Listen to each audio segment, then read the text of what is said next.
And we're back. Welcome back to the Think Bunker. My name is Ethan, I'm your host, and today we'll be going over the evolution of the machine gun. Now, if you're a first time viewer, thank you for the fact that you came here and viewed this content at all. Go check out our content, the other kind of content we have on the channel. If you're a recurring viewer, thank you for coming back. With that in mind, if you're here for the channel announcement, channel update thing, just go to the end. I'll have it time stamped in the description, and it's not worth making a video over. It's nothing big, just a little bit of an explanation. But other than that, I hope you enjoy the video.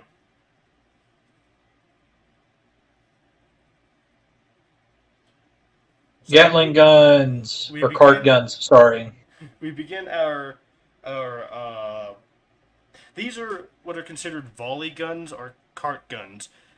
Cart guns for obvious reasons because they're pretty much just a cart with a gun on it.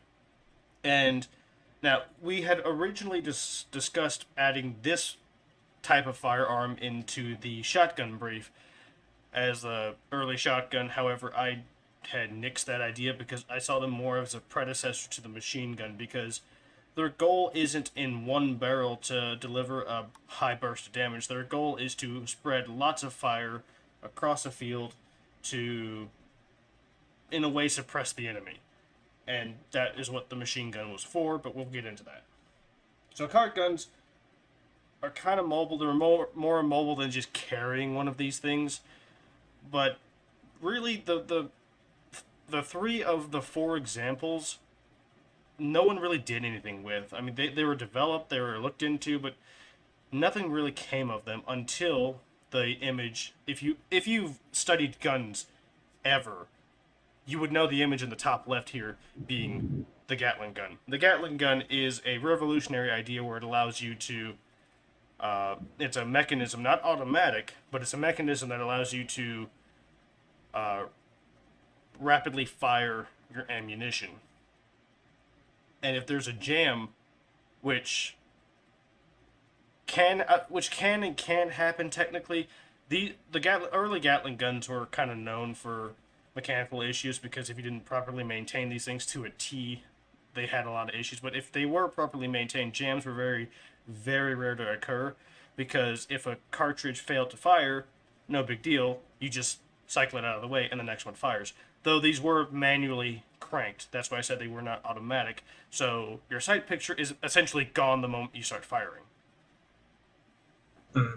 Oh, and to dissuade any confusion, every gun on this list was used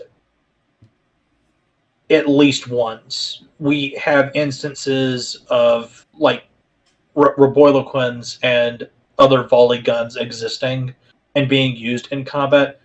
It's just that outside of being brought to the battlefield and used, most of the armies that wound up using them sort of kept them or used them maybe once or twice, but then nothing else after that.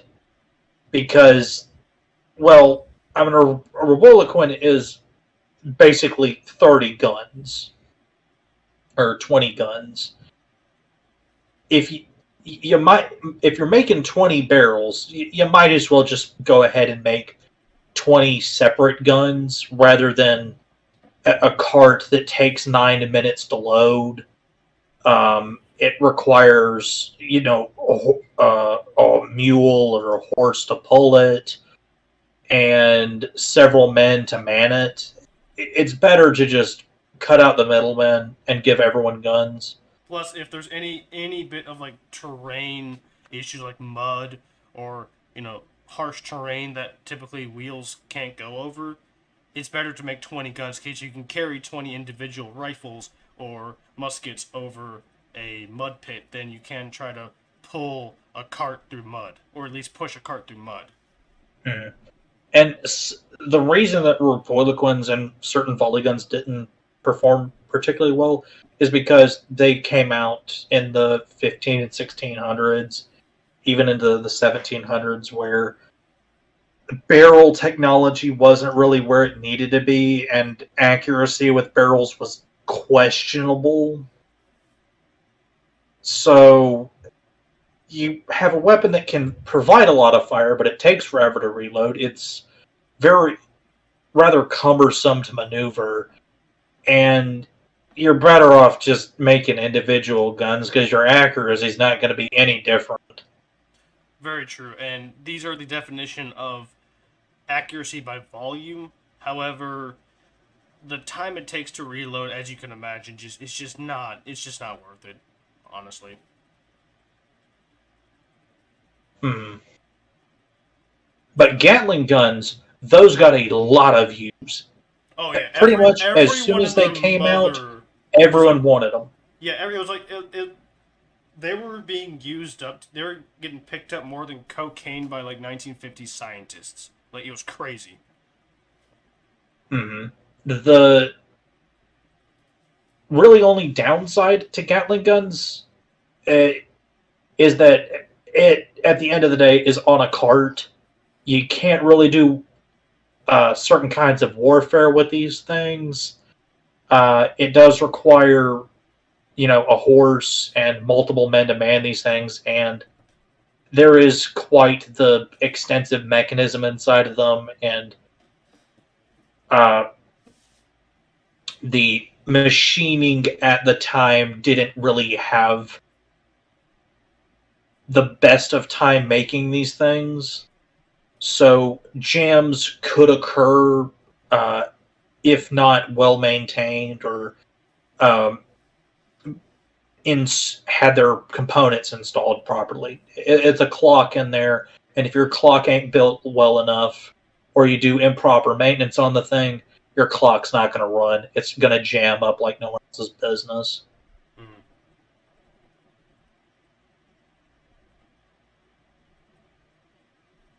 But I mean, I think that's all I have for these things. These are pretty basic. This is either a bunch of muskets glued together and then soldered together, or a clock where you had the mechanism for a repeating rifle um, made into something where you could simultaneously load and eject shells at the same amount of time.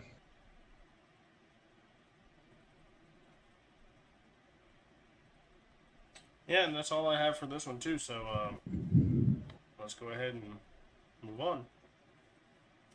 Now here we get into machine gun emplacements proper.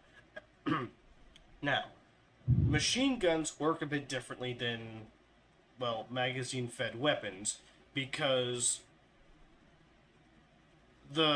these guns are belt fed.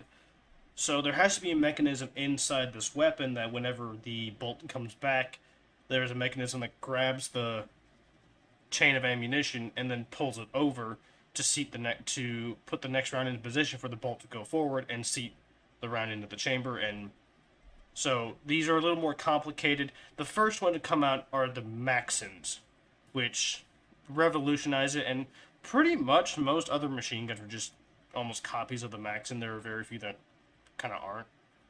And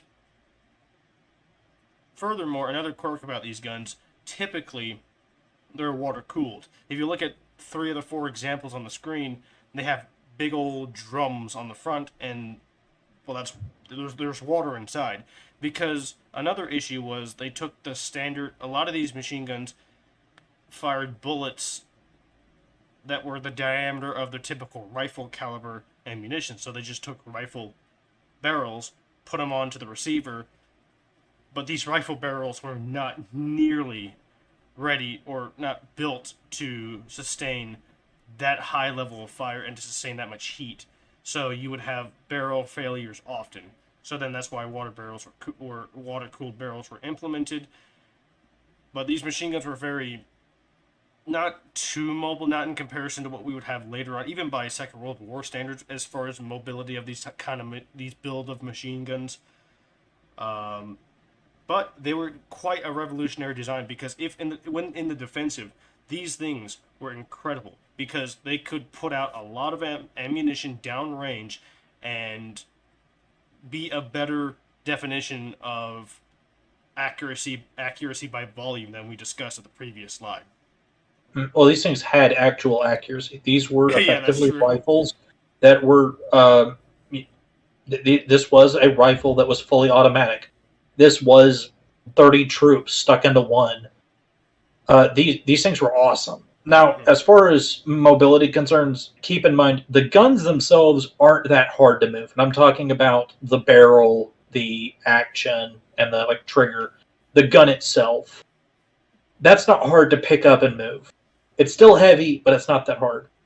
The problem is, if you have someone holding the gun, you can't also ask them to hold all of the ammunition and the several dozen pound stand that it's on.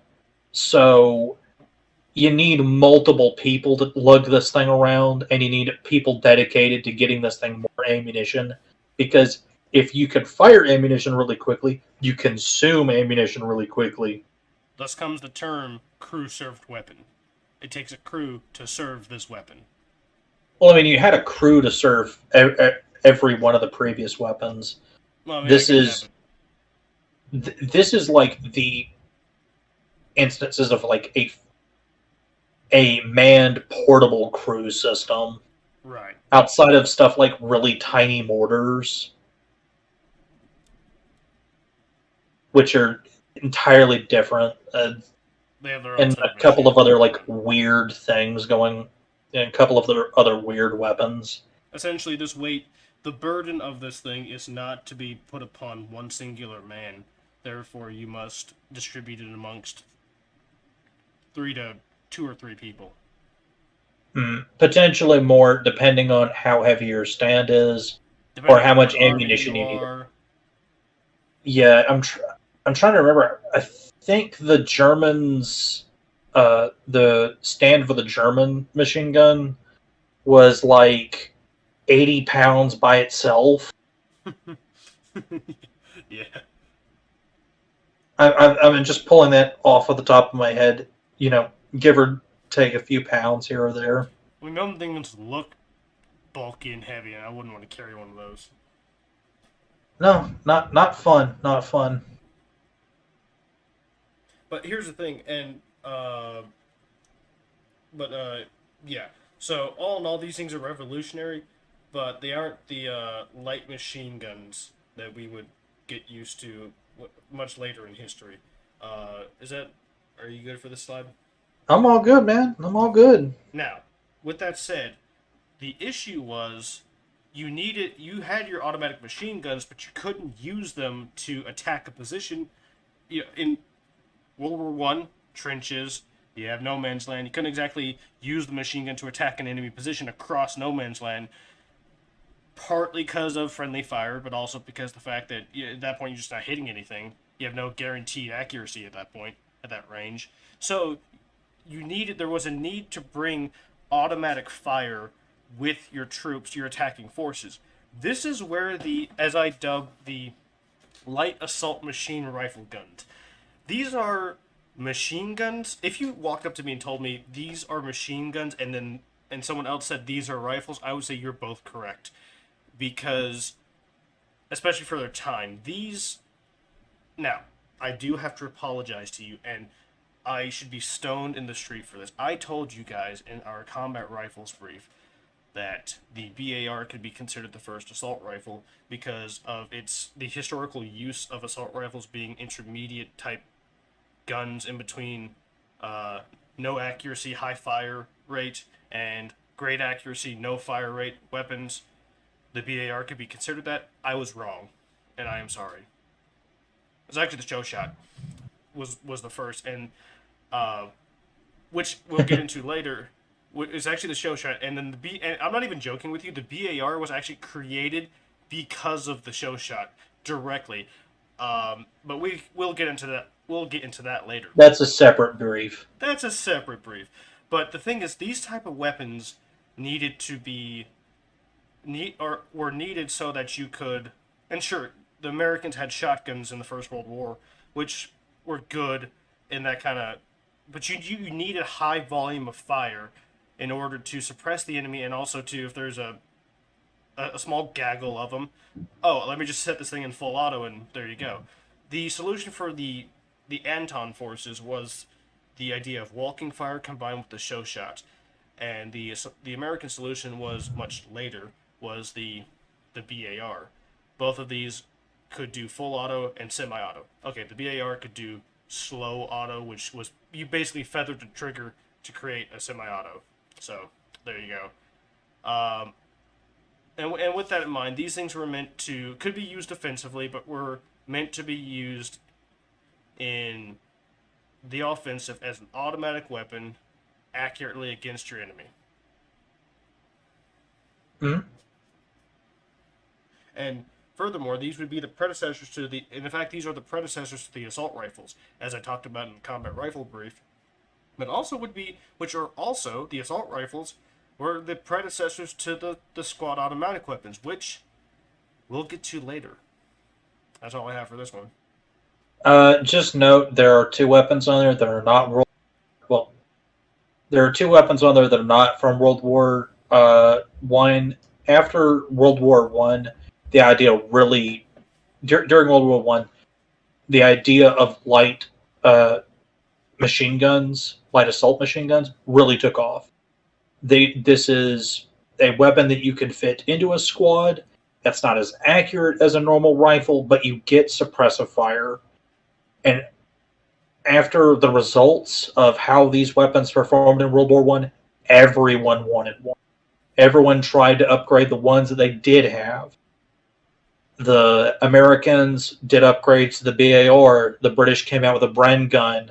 The Japanese came out with the "Please help me, Ethan. My brain has went The out the Type 11, Type 11." Thank goodness. and the French did nothing with the show shot.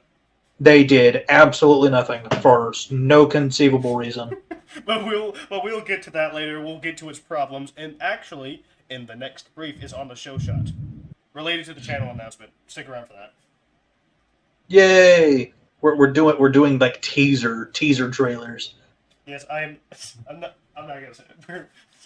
That's all I have for this slide. Universals. So universals were a concept that would come from the Deutschland, which would be in the form of the MG34 and the MG42, and that absolute just mischievous grin Hans over there has with his 42.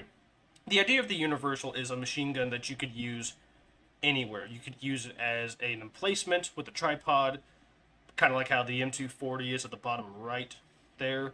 You could use it in the bipod configuration as a light machine gun, light mobile. You could use it in a vehicle-mounted machine gun, whether in an aircraft or on the ground in your tanks.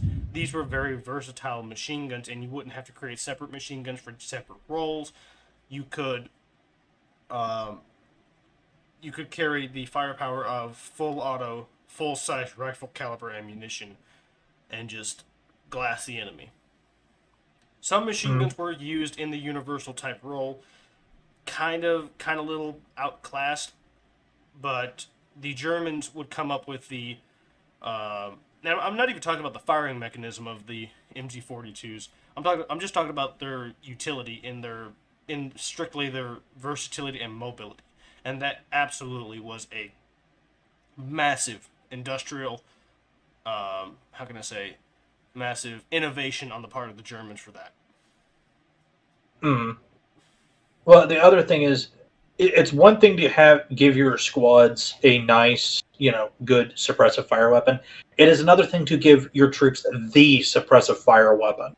Mm-hmm. If you give your troops a gun that shoots a bullet at a considerable amount of bullets, and those bullets are considerably lethal, Mm-hmm. then you can keep your enemy in their trenches while your troops advance on them, and to the point where your other troops can get in range. You can keep your opponent from just not shooting. And on top of that, since these weapons are belt fed, you don't have to change out magazines. And with that comes the ability, when you're carrying multiple belts of ammunition, for you to fire near infinitely. Because if you just, as long as you have ammo, your crew member there can just link the other bullet to the end of the first belt, the beginning of the first belt, of the second belt, to the end of the first, can just keep feeding rounds into this machine gun, which would allow you to just keep up the fire. Though this would come with its own issues of overheating on barrels and whatnot, and that's just a problem even faced today in today's machine guns like this. But this gives you the ability to just essentially your sergeant yells, "I want that direction removed." Where? That direction. Hmm. And the best part is, most of these are pretty accurate. You can remove specific places. See that window up there on the third floor? I want that. I want a hole where that window was. Okay. You see that group of infantry running down the road there, or you see that group of infantry running. You can see them running through the window there. All right, well, call me Swiss because I'm about to make Swiss cheese. Nope. So it's these are, and the best part is they actually found a way to make air cooled or heavy barrels, which would allow you not to have water cooled systems, which remove an entire need for this weapon to function, i.e., the fact that you need to cool this thing off with water. Which water is considerably heavier. Well, I don't know. Water is heavy because it's 8 pounds per gallon, and the fact that you would need to lug around jugs of water because the water just keeps evaporating. It's better just to carry more barrels, honestly. Hmm. Now the thing is, with any of these guns, any of them, you can overheat the barrels if you just keep on that trigger. Oh yeah, In most usage cases for soldiers, they're not doing this. Except for stuff like the MG42, where that thing has such an incredible fire rate where you are quite possibly going to melt that barrel. Now, barrel fatigue is real on these guns. These barrels just do take a lot of damage. They're going to take considerably more damage. They're firing high. They're firing larger caliber rounds much faster. The barrels are going to get damaged. The barrels are going to need to be replaced often, um, even if they don't overheat. But that's just more or less a problem with gun barrels because you don't want to make every gun barrel out of tungsten. yeah. It's more of an issue with with the laws of physics itself, i.e., friction. Friction, heat exchange. Yes. Wonder if we should just turn off friction. Then aircraft would be unusable nearly. And everything would suck. Oh, what's that one like on that Russian Badger? What's it? World of Warships video where it's like, all right, Skulker, you get 3 wishes with the genie. What are you wishing for? So I want to remove Bernoulli's principle, which, if you don't know, that's the principle of lift and drag and all that kind of stuff with planes. So now immediately they're only okay. Now there are 4 things you can't wish for. I always love those memes. Oh, dude, People are goofy. oh yeah, absolutely. I would love to be a part of that squad, or even like in the president of that squad, just messing around with the dudes like that. Those guys just Skulker's just one of those things that's just a menace to society. It's just the best thing ever. And that's all we have for today. Today we went over the cart guns as well as machine guns proper, the weird in between of machine gun and rifle at the time, as well as the universals. Tomorrow it's all about the squad automatic weapon as well as a brief channel announcement. I would like to get into more about that, however, I'm just going to let past Ethan talk about that. So, with that in mind, don't forget to like, comment, subscribe, the whole thing. And please, get back to work.